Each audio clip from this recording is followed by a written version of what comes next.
Assalamualaikum warahmatullahi wabarakatuh. Perkenalkan, nama saya Debbie Herpina dengan NIM 2020 11 2034 dari Prodi S1 Farmasi. Di sini saya akan menjelaskan penggolongan obat. Obat sendiri adalah salah satu komponen yang tidak dapat tergantikan dalam pelayanan kesehatan. Lalu, penggolongan obat diatur dalam Peraturan Menteri Kesehatan Republik Indonesia Nomor 917/Menkes/per/10 tahun 1993 yang kini telah diperbaiki dengan Permenkes Republik Indonesia Nomor 914/Menkes/per/6/2002 tentang wajib daftar obat. Jadi penggolongan obat ini terdiri dari obat bebas terbatas, obat keras, obat wajib apotek, serta psikotropika dan narkotika. Lalu saya akan menjelaskan tentang jenis-jenis obat. Yang pertama, ada obat bebas. Obat bebas adalah obat yang dijual kepada umum, tanpa resep dokter, dan tidak termasuk dalam daftar narkotika, psikotropika, dan obat keras. Obat bebas terbatas dan sudah terdaftar di Departemen Kesehatan Republik Indonesia. Definisi ini tercantum dalam Perda tingkat 2 Tangerang, yakni Pemerintah Peraturan Daerah Nomor 12 Tahun 1994 tentang izin pedagang eceran obat. Obat bebas adalah obat yang paling aman digunakan karena untuk mengobati penyakit-penyakit ringan yang dapat ditangani oleh si penderita atau self medication. Obat bebas adalah obat yang dapat diperoleh dari apotek, konter obat yang ada di supermarket atau toko swalayan, toko kelontong, bahkan warung. Obat bebas juga dikenal dengan OTC atau over the counter. Obat bebas umumnya digunakan untuk mengobati gejala penyakit ringan yang bersifat non-spesifik, misalnya beberapa analgetik atau painkiller, atau obat penghilang rasa nyeri, obat gosok, obat luka luar, dan beberapa antipiretik atau obat penurun panas, dan beberapa suplemen vitamin. Contoh obat bebas adalah paracetamol tablet, vitamin kompleks, Oralit, dan antasida. Penandaan obat bebas diatur berdasarkan SK Menteri Kesehatan Republik Indonesia Nomor 2380/6/1983 tentang tanda khusus untuk obat bebas dan obat bebas terbatas. Tanda khusus obat bebas yaitu bulatan berwarna hijau dengan garis tepi berwarna hitam seperti ini. Yang kedua, ada obat bebas terbatas. Obat bebas terbatas adalah obat yang dapat dibeli secara bebas tanpa menggunakan resep dokter, namun mempunyai peringatan dalam penggunaannya. Menurut keputusan Menteri Kesehatan Republik Indonesia yang menetapkan obatan ke dalam obat W atau sama dengan peringatan. Obat bebas dikenal dengan nama LOTC atau Limited Over the Counter. Obat bebas terbatas dapat diperoleh dari toko obat dan apotek. Obat yang termasuk obat bebas terbatas adalah analgesik, obat batuk, obat pilek, obat influenza, obat penghilang rasa nyeri, dan obat penurun panas saat demam, dan beberapa suplemen vitamin dan mineral. Obat-obat antiseptik, obat tetes mata untuk iritasi ringan, dan lain-lain. Contohnya CTM, povidone, iodin, bisakodil, dan dulcolak. Berdasarkan keputusan Menteri Kesehatan Republik Indonesia Nomor 2380/6/1983, penandaan untuk obat bebas terbatas berbentuk bulatan berwarna biru dengan garis tepi berwarna hitam seperti ini. Lalu berdasarkan SK Menteri Nomor 1917 Tahun 1993, pada obat bebas terbatas harus menyebutkan informasi obat, yaitu 1. Nama obat atau merek dagang dan kandungannya. 2. Daftar dan jumlah bahan berkhasiat yang terkandung di dalamnya. 3. Nama dan alamat produsen tertulis dengan jelas. 4. Izin edar dari Badan POM dan Departemen Kesehatan. 5. Tanda kadaluarsa obat dan indikasi. 6. Kontraindikasi. 7. Efek samping.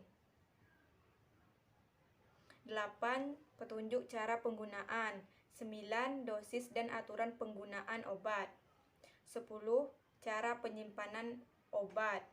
11. Peringatan. 12. Informasi tentang interaksi obat yang bersangkutan dengan obat lain yang digunakan. Kemudian sesuai SK Menteri Nomor 6359/SK/1969 pada kemasan obat bebas terbatas harus tertera peringatan-peringatan, yaitu seperti ini.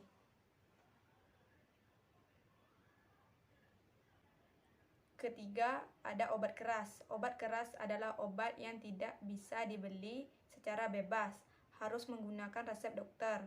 Dan disebut obat keras karena jika pemakainya tidak memperhatikan dosis, aturan pakai, dan peringatan yang diberikan, dapat menimbulkan efek berbahaya. Karena obat golongan ini dikenal dengan obat daftar G atau GERLIGIC, yang artinya berbahaya. Lalu, karena harus menggunakan resep dokter untuk mendapatkannya, obat ini juga dikenal sebagai obat etikal. Menurut keputusan Menteri Kesehatan Republik Indonesia, yang termasuk golongan obat keras adalah 1. Semua obat yang dibungkus luarnya oleh si pembuat. Disebutkan bahwa obat itu hanya boleh diserahkan dengan resep dokter. 2. Semua obat yang dibungkus sedemikian rupa yang nyatanya untuk dipergunakan secara parental, baik dengan cara disuntik maupun dengan cara pemakaian lain, dengan cara rangkaian hasil dari jaringan. 3. Semua obat baru terkecuali apabila oleh Departemen Kesehatan telah dinyatakan secara tertulis bahwa obat baru itu tidak membahayakan kesehatan manusia. 4. Semua obat yang tercantum dalam daftar obat keras, selain definisi yang sudah disebutkan tadi, obat keras juga meliputi 1. Daftar G seperti antibiotika, obat-obatan yang mengandung hormon antidiuretik, antihipertensi, antihipotensi, obat jantung, dan obat ulkus lambung, dan lain sebagainya. 2. Obat keras tertentu atau psikotropika seperti obat penenang, obat sakit jiwa, obat tidur, dan lain sebagainya.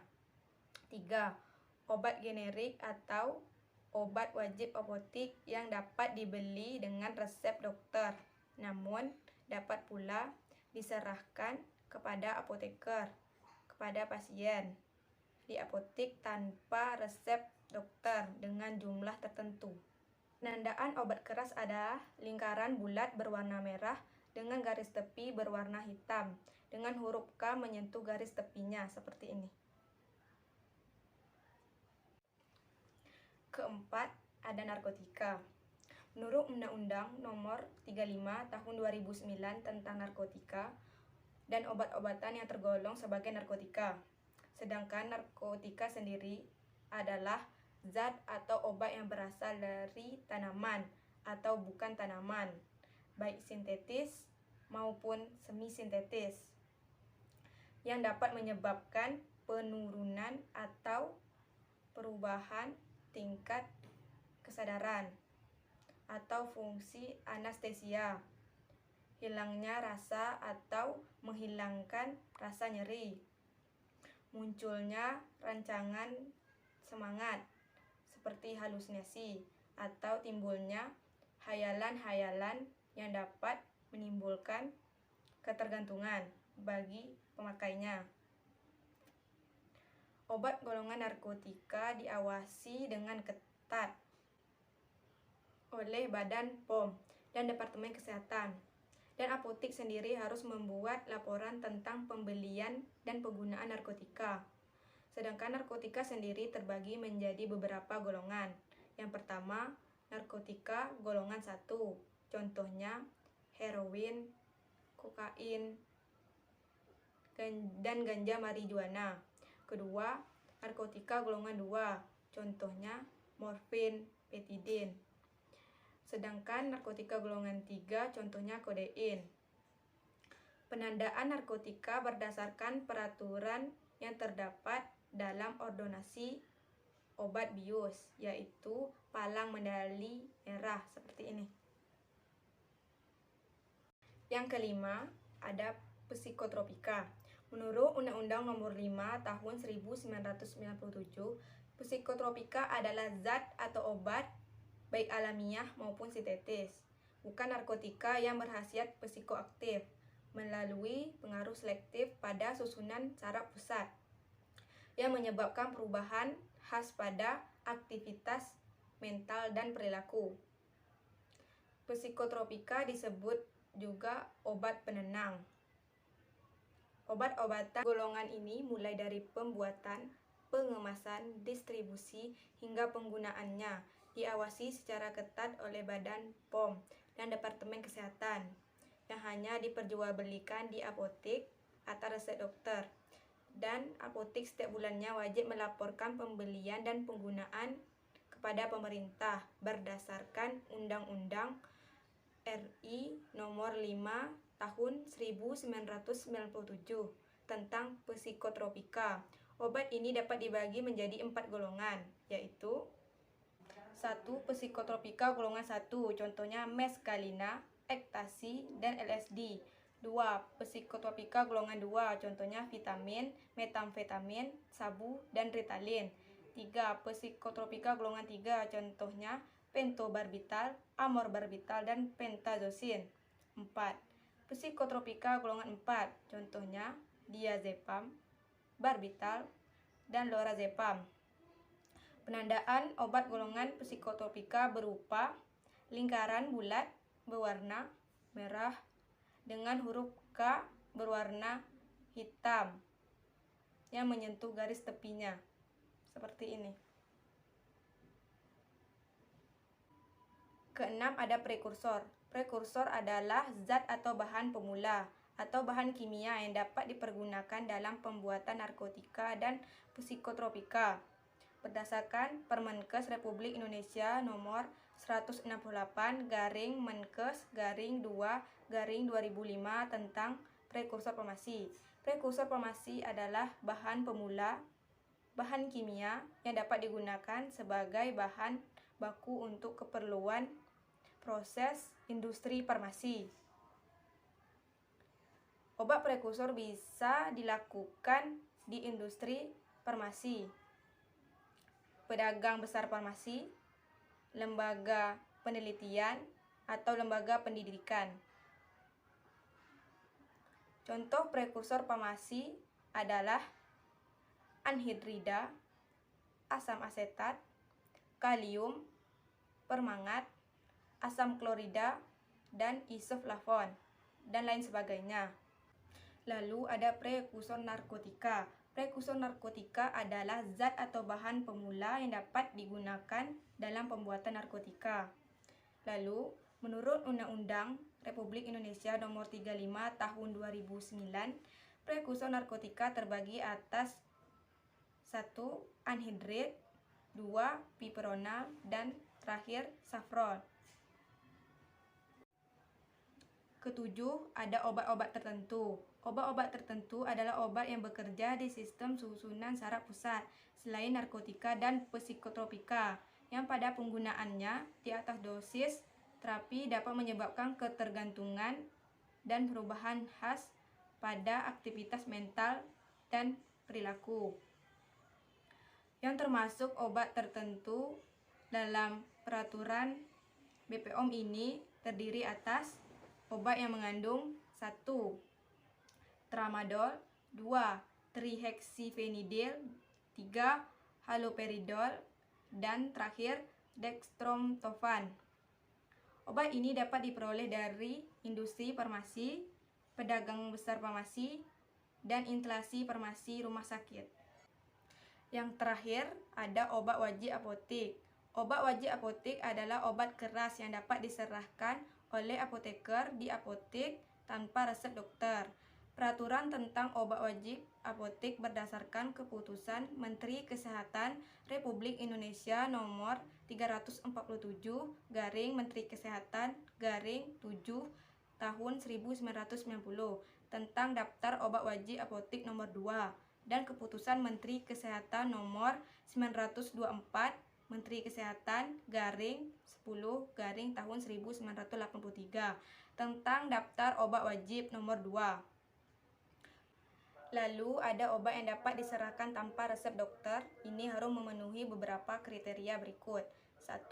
Tidak dikontraindikasikan untuk wanita hamil, anak di bawah umur 2 tahun, dan orang tua yang umurnya di atas 65 tahun. 2. Pengobatan sendiri dengan obat dimaksud tidak memberikan risiko pada kelanjutan penyakitnya. 3.